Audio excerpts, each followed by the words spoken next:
You've had a successful career. You're utilizing your education. You've gotten the promotions. The benefits package is good. But are you doing what you love? On this episode, how to take the steps to find your calling. This is Coaching for Leaders, episode 352. Produced by Innovate Learning, maximizing human potential. Greetings to you from Orange County, California. This is Coaching for Leaders, and I'm your host, Dave Stachowiak. Leaders aren't born, they're made. And this weekly show gives you access to the practical wisdom that will empower you to become a better leader. I think all of us have had the thought of, are we in our sweet spot? Have we found our calling? And I know that some of us in our community feel like we are there. We have found our calling. And even if we struggle here and there with daily responsibilities, we feel like we're in our sweet spot. But yet, I know for many people in our community, we're still working towards that, or maybe we don't feel like we're in that place at all. Today's guest is going to help us to really illuminate a path that's going to get us further along that journey to be able to do the things that we really are meant to be doing. I'm thrilled to welcome Ken Coleman to the show today. Ken is the host of the Ken Coleman Show and the top-rated EntreLeadership Podcast. He's also the author of One Question, Life-Changing Answers from Today's Leading Voices. Ken is an acclaimed interviewer and broadcaster and equips, encourages, and entertains listeners through thought-provoking interviews, helping them to grow their businesses, pursue their passions, and move toward a fulfilled purpose. Ken joined the Dave Ramsey team in 2014 and frequently guest hosts the Dave Ramsey Show, the third-ranked nationally syndicated talk radio show in America. Ken, I'm so glad to welcome you to Coaching for Leaders. I'm glad to be with you, Dave. Thank you. I couldn't help but notice that one of the prominent quotes on your website is this. It says, "I left a corporate VP job at 31 to chase a broadcasting dream." There's a story there. Yes. What happened? How did you get to working for Dave Ramsey and leave a job of such prominence? Well, it was a simple tug at my heart, and it just kept getting stronger and stronger. I knew that it was time for me to make a change. And I was vice president of a company in Atlanta, Georgia, and I thought that I was in the right place for what I believed at that time was where God wanted me to be, and the role that I initially felt like I was supposed to play. This was the path. And then as I began to feel restless, I dug into the restlessness, was able to have the blessing of a relationship with a well-known and very respected life coach who I spent about 6-10 hours with over a couple of days, and then began to take his process and apply it. And as I applied the process and just continued to become more aware of who I really was, I realized that the tug was not bad pizza or me just not being in the right place. It was the true calling on my life, and it was broadcasting. And so here you are. You didn't go to school for it. You don't have a ton of connections in that area. In fact, hardly any connections at all. No experience, of course. And yet you feel like this is the mountain that I'm supposed to climb. How in the world am I going to climb this thing?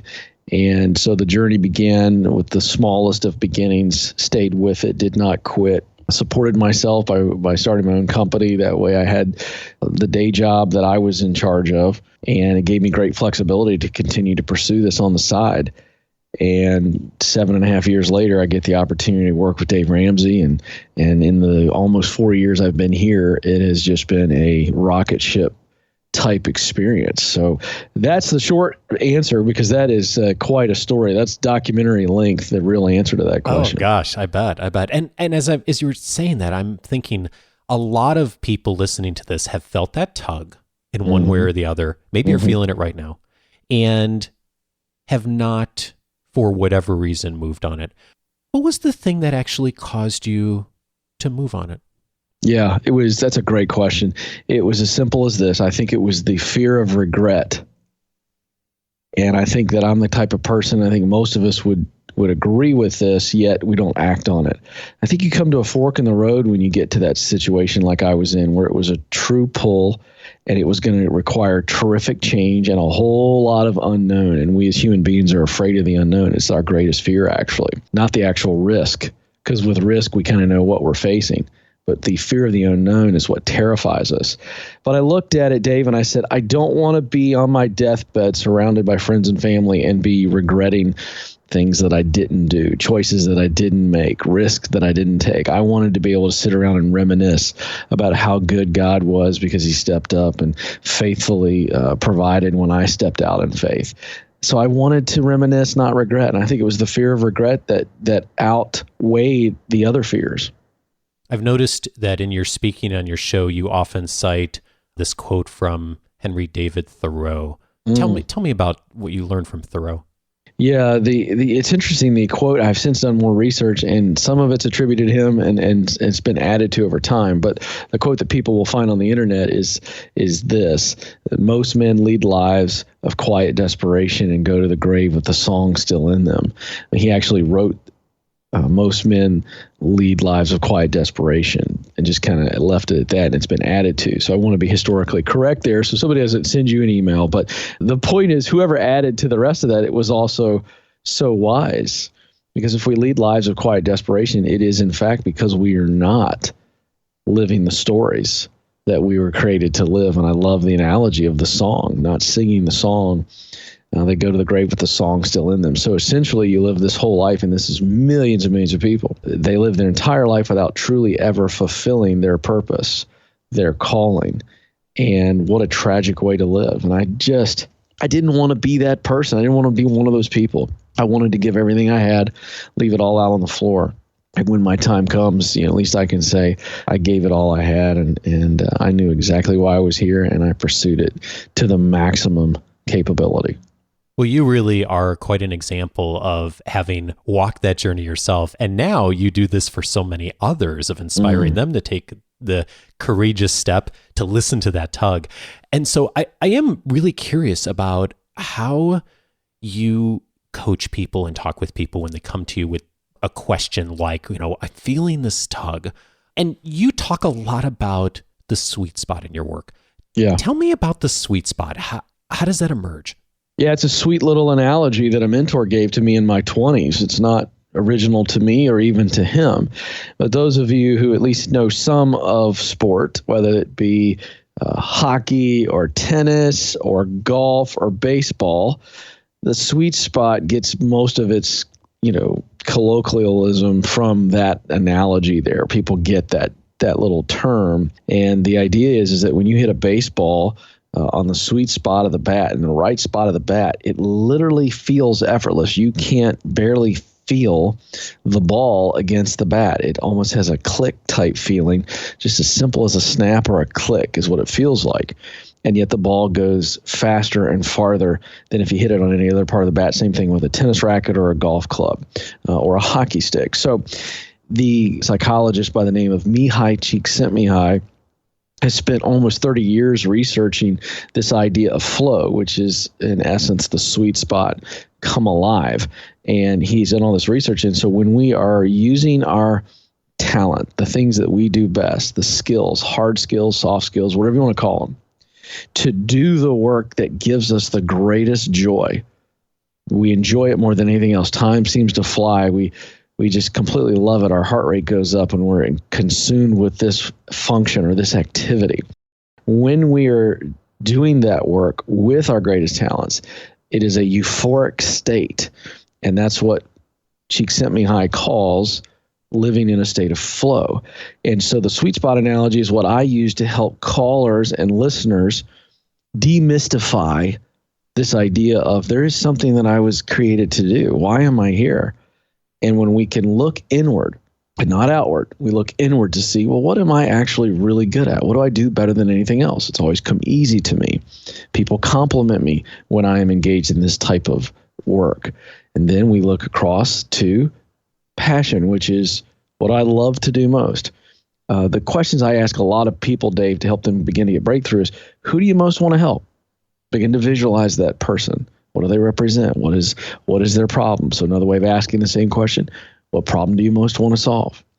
Or another way to say it is, what solution do you most want to provide? If you can answer all three of those questions, and again, the answer is essentially the same. Who do I most want to help? What problem do I most want to solve? What solution do I most want to offer? Then we begin to see the clarity come on passion, what I love to do most. And so I help people write a purpose sentence, which says, I'm going to use my top skills, blank, blank, blank, however many blanks you need to do blank. And you're describing there the role. I want to fulfill this role because it gives me the greatest joy. And so it's a simple construct. And you know this to be true, Dave. You're in a leadership space. The great leaders are the ones that take complex problems and they bring a simple solution. It's always complexity to simplicity, not the other way around. And so that simple framework, what it does, Dave, is it gets us out of our head and it allows us to look into our heart. And we get self-aware, and with awareness comes clarity. With clarity comes confidence to step forward. And so that's what we do on a day-to-day basis, that simple construct. I heard you say two words there that really are bubbling up for me. One of them is passion. What do I love to do? And then the other word used was skills. And I've heard you also say the word talent. And I think those are interchangeable. And so if I'm hearing you right, the sweet spot is the intersection of what you're good at and what's and what you're passionate about. Is that right? Yeah, I just left that little definition out because I got so excited about talking about flow, which is great because you love when the science backs up what people know to be true. But yeah, the sweet spot for everyone is at the intersection of their top talent and top passion. In other words, you use your top talent to perform your top passion. Very simple. Think of talent or strengths or skills as tools or weapons, if you will, if you're in a fight for something worthy. That's what allows you to do the work that you love to do most. So that's how it works. I am guessing for many people listening who are not feeling like they're in their sweet spot, that, and this is purely a guess, but I'm guessing that oftentimes the skills and talents, they've got that figured out. And you get calls like this too, Ken, where people will call and say, or write, say, I am really successful at what I'm doing. I've had great progression in my career. The 401k looks great. My family's doing well. But, and the but is, I'm really good at what I do, but I feel like I'm miserable and I don't feel like I'm doing what I'm supposed to be doing. Like you were just talking about. When you get a call, where do you start? Well, I first of all let them know that they're in a huge group of people who have pursued something that was safe instead of smart. There's something about our world that, we want the safe. Go safe. And I've said this on my show 100 times. Sometimes, and many times, the safe decision is not always the smartest decision. So at some point, their parents say, go to a good school, and take out the student loans, but you're going to get a good degree, get a communications degree, or get a business degree. It's just a good degree to have. And then just go find a good job, a steady job. And if you can move up the ladder, great. And so that has been the progression for most of those people. Almost every time it's that way. Well, I said, I'll always start by saying, well, how did you get into what you're doing now? In fact, give you an example. I had a lady call recently who was making $250,000 a year, Dave, and she was just dying at the office. And she's in pharmaceutical sales. So here's a woman who's great at selling. I mean, she's just got all the tools necessary, and then she moved up into leadership. So not only can she sell, she can lead a sales team. So she's just a bright bulb, one of the great talents in her company. And as a result, she's killing it.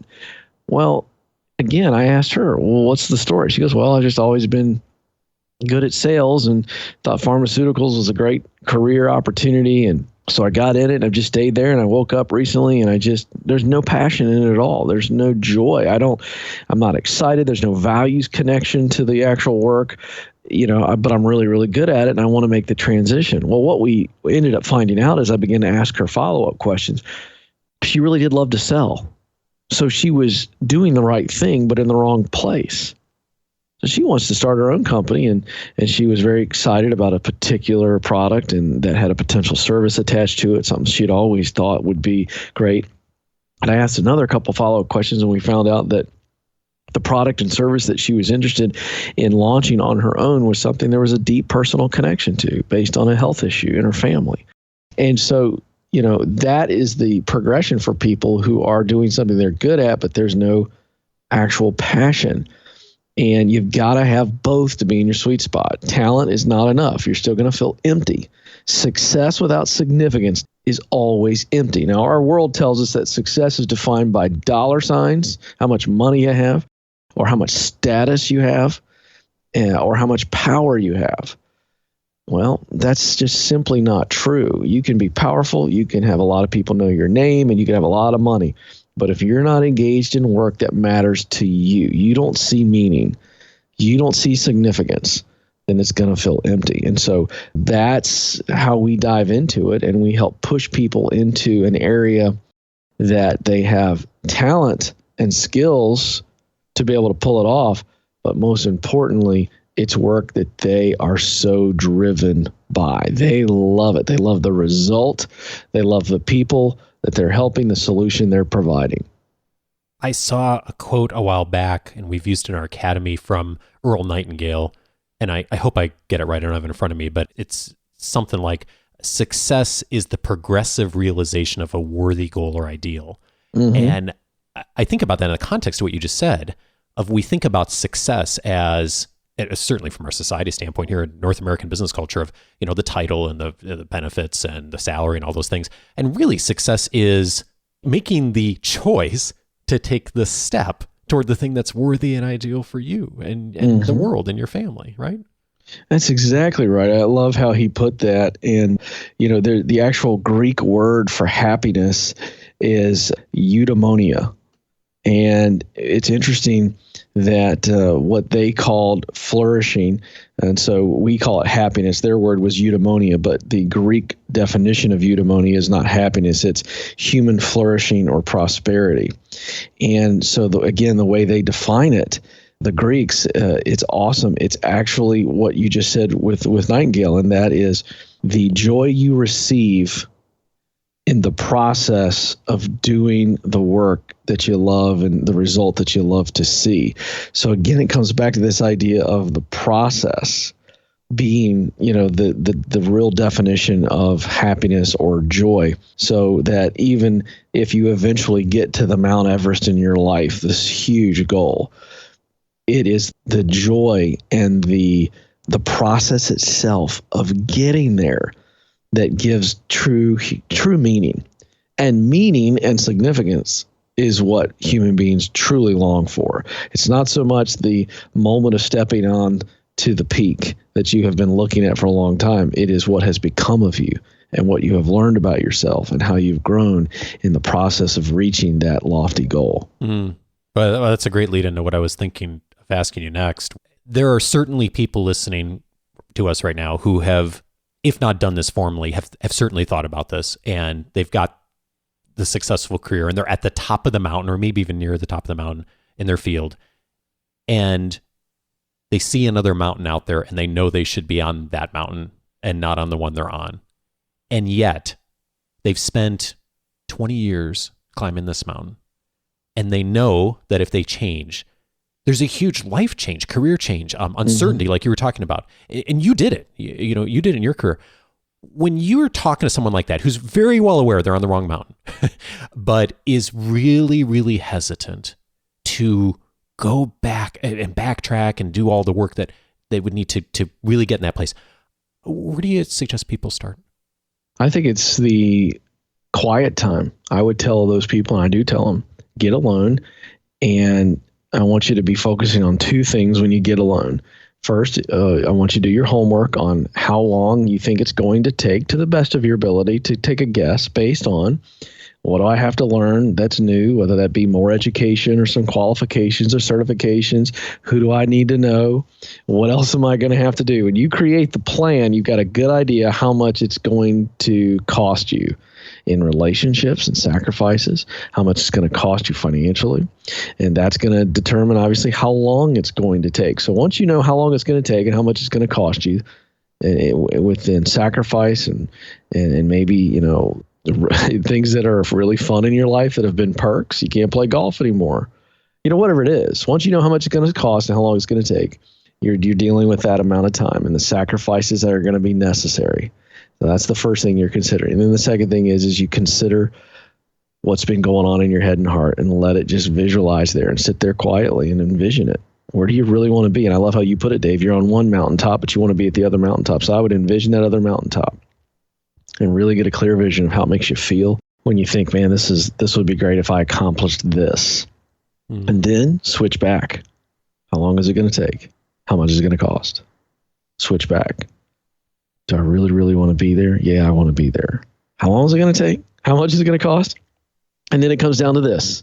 Is it worth it? And then I would actually flip that one more time. Is it worth it if you don't go after it? Is it worth all of the mundane? That's where you're going to get if you're not already in the mundane rhythm of life, and you're going to be looking back going, well, I didn't take the chance, but I got to keep my golf membership and got to keep the lake house and blah, blah, blah, blah, blah. Just fill it out. Is it worth it if you don't chase it? Is it worth it if you do chase it and you get there? And I find that every time I put that question to the test, the answer is yes, it's going to be worth it. It took me 7.5 years. And what's funny about that, Dave, is I told the story on the stage in Boston recently to a crowd of 6,000 people. When I first launched into this, going after this thing, I told my wife, I said, you know what, babe, best I can tell, it might be 5 to 7 years before I catch a really good sized break. This is going to be a long slog. And she was like, I'm all in. That's cool. And would you believe that it was 7.5 years when I got the opportunity to come to Dave? And it's been, like I said, a rocket ship ride since. So Dave was the big break for me. There's no question about it, but I had to be willing to do it. And not only did I stay with it, I anticipated it might take 5 to 7 years. It took 7.5, a little bit more than I even predicted to my wife. But I'm going to tell you right now, it was absolutely worth it. And she would say the same thing. So you got to ask yourself, is it worth it? And is it worth the change? Is it worth the sacrifice? Is it worth the waiting? And I would tell you it's absolutely worth it. You quote the late, great John Wooden in some of your work, and I know you interviewed him previously. He said, when opportunity comes, it's too late to prepare. It just seems so much in line with what you just said. Yeah, I mean, I had to be willing to take a broadcasting school at the age of 31 with a bunch of 20-year-olds who had no clue, and they were a different life phase than I was in. But here I am. Just swallowing humble pie every day, learning how to do play-by-play. The first live broadcast I ever did was play-by-play high school football on the internet. There were 2 people listening, Dave. One, the guy next to me, and the other one, my wife, because she's a good woman. And, that's how I started. Yeah. And you got to be willing to do that, because what Wooden is saying is you have to prepare. You have to get yourself in a place that you can actually stand and perform when you get the opportunity, because you can't just say, I want to do this, I want to do broadcasting, and never do it, and then get yourself a chance and then be able to pull it off. First of all, you'd never get the chance anyway. So I don't know why we live that way when it sounds absurd to think that I could just tell everybody that I know for 7.5 years that I think I got what it takes. And then because I know Dave Ramsey, he calls me one day and says, hey, I know you've never done any radio before, Ken, but I want you to host my show today. Right. No, if I say that, you're laughing because it's so absurd. Yet we live that way. Yeah. Well, wait a second. If it's absurd to hear a story like that, it's absurd to think that if you don't start small and put in the time and the effort, and you start knocking off many milestones. Well, I learned how to do this, and now that's going to make me better the next time. If you don't put yourself out there and fail, so that you can sit back and go, oh, I don't ever want that feeling again. How do I avoid that feeling? Well, do this, and do this, or don't do this next time. I mean, that's how you learn, and that's how I learned. And I had to face all that anxiety and face all that insecurity and face all of the failure and rejection in order to get the chance. But I can tell you this, Dave Ramsey himself never pulled me aside in his office and said, all right, I know you're filling in for me, and no one's ever filled in for me in 25 years. No one has ever sat in my chair. So I want to go over a couple things I want you to do. Do you know that he never did that? He just simply said, would you like to do it? And of course I said yes. And I went and did it, but only because I had earned that trust. I had earned that credibility, and that did not come easy, and it did not come quick. At the danger of perhaps taking an analogy too far, I'm thinking about the two mountaintops we've been talking about. And I think the sense is a lot of times if you get to the top or near the top of a mountain and you realize you're on the wrong mountain, that you really have to start over.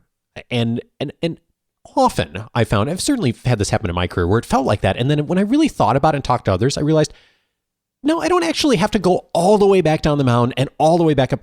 Like there's other ways to maybe jump over and, That's right. and leverage. Do you find that to be true with people too? I think you're absolutely spot on there. So let's stay inside of your analogy and let's just rename it. It's not starting over. I just think it's a detour. I just liken it as you're moving forward purposefully on a path or a road, and a roadblock happens, or you run that thing off in the ditch, your car or whatever. So in both of those scenarios, what happens? Well, if there's a roadblock, then that means you're going to have to take another route. You got to find another route, and it may take you sideways for a little bit, but eventually get you right back on the path, and then you go farther. Or let's say that you wreck the car, or the engine blows, or you get a flat tire. So you get a flat tire and it stops you. You don't call the car dealership and buy a new car. You call AAA. They come out, fix your flat tire, and you get going again. I think that's what we're talking about here. I think that's the visual. And it's rarely starting completely over. It's just, okay, I had a failure. There was a stoppage. What do I need to learn? What do I need to do to keep moving? It's very simple. What do I need to learn to avoid this from happening again? Sometimes you can't avoid it again, but it never has to stop you. It just delays you. So you learn something or you adjust. So the next time you get a flat tire, you're not as panicked. You know exactly what to do and you move through it more efficiently. It's the same thing. I rarely see somebody have to start completely over and going back to the starting line. I just don't think that really happens very often. Yeah, I agree. I find often, and even if we can't often see it ourselves, the people around us can say, hey, you should leverage the last 6 years of experience you've been doing this and maybe think about it a different way or tweak it a different way. All of a sudden, you can shorten that distance. And that's right. It's hard to see ourselves sometimes. Yeah. One question I'm really curious about is you work directly for a very high profile, well-known leader, Dave Ramsey. There are people in our audience who also work for very high profile people, maybe not as well known as Dave Ramsey, but equally high profile in their industries. Now that you've worked for Dave for about 4 years, what's one piece of advice you have for leaders who are working for someone who's got a really high profile? I think the best piece of advice I would give would be to remember that you do not just represent yourself or the company you work for, but you also represent that person who has a high profile. You get a lot of benefits when you work for somebody who's high profile. You get a lot of their trust that they have established. It gets transferred to you. You get a lot of credibility that they've earned that gets transferred to you. And so you have a very, very, I believe, high responsibility, very important responsibility to remember that you represent them as well. So for instance, I am so blessed with Dave's trust and his audience's trust. I am blessed with his credibility has rubbed off on me, and I have to maintain that in my actions. And I am representing Dave because Dave platforms me and promotes me and believes in me. So my professional actions and my personal actions also come back and reflect on Dave. And I think that's important. And I think if you can remember that, it's going to hold yourself to a higher standard than maybe you would normally do. And I think it is important. And that's why I say that. You should always act the right way because it's you, and you should be a man or a woman of principle. But I have a even greater responsibility to represent Dave well. In the spirit of that, what's something you do differently today that maybe you didn't do in your past careers or past positions before you were working for Dave? I just think about everything I do in public a lot more, and I'm careful about what I tweet. I'm careful about how I act in public if somebody wrongs me. I mean, I'm no different than anybody else. So if I'm at a youth basketball game, and this is a scenario that happened to me not too long ago, I'm coaching a team, and the other team's coach is just completely no class at all. And it was just an awkward situation. And he's trying to provoke me get up in my face. And I've got to remember right there, what I really want to do is just give it right back to him and put him in his place. But I had to remember, people know who I am. They know my name. They know I work with Dave Ramsey, and maybe I wouldn't have as much patience. Maybe I wouldn't have been as gracious as I was. I certainly hope I would have been, because my kid was right there watching me. But just, being completely vulnerable here, there's no question that my position and my relationship to Dave, certainly, I'm just giving you one example, but I don't know that I would have been that thoughtful in the moment. I may have been a little bit more reactive. Would I have lost my cool? Maybe, maybe not. But I didn't say anything. I just held back and let the guy make a doofus out of himself, and everybody else jumped to my defense, and it fizzled out, and I walked away looking pretty darn good. But again, a lot of that was because I knew that people were watching me. Yeah. Boy, responsibility and leadership, I mean, certainly in some ways can bring out the worst in us if we don't handle it well. But in also a lot of ways, it can bring out the best in us too. I mean, what a great example of that. Thank you for sharing that. Yeah. One of the things that our audience is always curious about is, especially when they hear from people like you who are really successful in what you're doing, is where they stumble. And I've watched you speak. I've heard you on the radio. You are exceptionally good in your platform presentation skills. I mean, you are on, when you misstep or make a mistake, you laugh at yourself, you poke fun at yourself, you're present, you're calm, you're cool, you're confident. So where do you stumble? Where do you fall short that we don't sometimes see publicly? Yeah, I think that the thing that I stumble with most, professionally and personally, is as calm as you say I am on the stage. I'm not always that way in the day-to-day operations with my team. For those who value personality profiles, I am a high D, high I on the disc, and high Ds. And what's interesting, Dave, is I'm 100 on both. So I can almost be Jekyll Hyde for folks. And the high I is the extreme extrovert, fun-loving, love to poke fun at myself to make one person laugh, life of the party, love making people feel good, but yet I can also be high D, which means I'm no holds barred, get it done, and at times you're not as sensitive because you are bottom line driven only, and so you can be a bit of a bull in a china shop when it comes to focus. And so I'm a very passionate, enthusiastic guy. And where I stumble is when I am completely locked in an intense moment, maybe because I'm tired and I've got some deadlines or stress, or I'm under some type of performance pressure, and I can be a bit too intense at times. The good news is that I am high I, and if a teammate says, hey, that was a little out of line, or hey, relax, man, or I can read someone's face, I can snap out of it for a moment and see that I'm coming across a little bit too intense, I'm able to just dial it back and also ask for forgiveness, call myself out, no excuses. And so I'm able to make up for it. And that's thankfully because of the high I. So I'm not, I don't have a lack of self-awareness. So I don't mind sharing that with your audience, because I think that hard drivers like me, you see us publicly and you just see the smiling Ken, the guy helping Ken all the time. But there are times where I can get those racing blinders on, like a horse. Those horses have blinders on for one reason, to keep them from looking at other horses. They're only focused ahead. And I can be like that at times. And when you're like that and you get on a racetrack, you can bump into people and you can run into them a little bit. And so I'm very cognizant of it, and I put things in place to try to guard from that. But that's where I stumble. Ken, this has been really fabulous. I know that you're evoking thoughts for people who are in this place of wanting to find their sweet spot. If that is you, a couple of things you'll want to do to start finding your calling. Check out the Ken Coleman Show. Ken's airing it regularly. It's a top-rated careers podcast on iTunes. Also, check out the book, One Question, life-changing answers from today's leading voices. We'll have all the links in the show notes in this week's leadership guide. Ken, thank you so much for your time. I'm grateful for it. Thanks, Dave. I enjoyed it.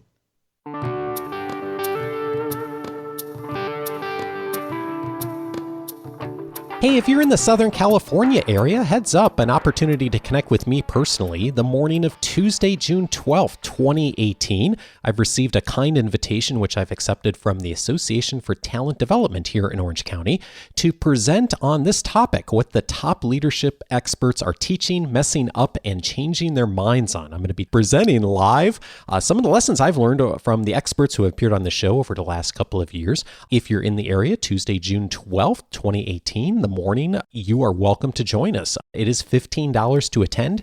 Here's where you need to go: coachingforleaders.com/ATDOC. That stands for Association for Talent Development, Orange County. And I'd love to connect with you personally. Again, if that's of interest, coachingforleaders.com/ATDOC on June 12th, 2018. Now, a few related episodes to today's conversation. If you are wanting to do a deeper dive on your career right now and are interested in some of the lessons from past episodes, a few I'd recommend that if you click on the careers topic in the Coaching for Leaders library that you're going to come up with. One of them is episode 149, An Astronaut's Guide to Life on Earth with Chris Hadfield. Chris is the former commander of the International Space Station, a career astronaut, and on episode 149, he shared a lot of his thinking, not just about his time on the space station. Actually, we talked more about his career as a whole and some of the ways he has framed his career experiences in order to be valuable to the rest of us. If that's of interest to you, check out episode 149. Also of value will be episode number 175, How to Know When to Move On. That is a question I have gotten many times from clients over the years of asking, is this the right time to move on? In episode 175, I shared some of the key things that I found to be helpful in my own career, and I've also often found myself talking with clients about when they have faced that question. If that is somewhere you're at right now, episode 175 will be valuable to you. Also, episode 259, How to Figure Out Your Career. Scott Barlow was on that episode. He is the host of the Happen to Your Career podcast. By the way, if you are going through a career transition right now or thinking about it, definitely check out Happen to Your Career. Scott has tons of great things to share over there, and it's a valuable complement to the show. On episode 259, he talked about what are some of the things he walks through the folks they're coaching with and clients when they're going through career transitions. Tons more on his website as well, too. And then finally, I'd recommend episode 340. Liz Wiseman was on the show on episode 340, talking about the benefit of being a rookie based on her book, Rookie Smarts. And if you make a career transition, you're probably going to find yourself in that situation where you're a rookie. I know I've been in that situation a whole bunch of times. It's not that comfortable, and yet it turns out that being a rookie comes with a lot of opportunities and benefits. So episode 340 is a great episode to check out as well. Now, how do you get access to all of those past episodes? Just go over to coachingforleaders.com and set up your free membership. It'll give you access to all the past episodes, searchable by topic. In addition, my free audio course titled 10 Ways to Empower the People You Lead. And if that's not enough, the weekly leadership guide comes with it. All of the member casts, my book notes, there's a whole bunch in the free membership site there. You can get access to all of it absolutely free. Just go over to coachingforleaders.com, set up your free membership, and please also join me next week. I'm going to be having a great conversation about how to enhance your own self-awareness with the one and only Daniel Goleman. He's the person who popularized the term emotional intelligence, has been researching it for well over 20 years. If you'd like to hear Daniel Goleman's wisdom on how you can improve your emotional intelligence, join us next week. Have a great week and see you next week with Daniel Goleman. Take care.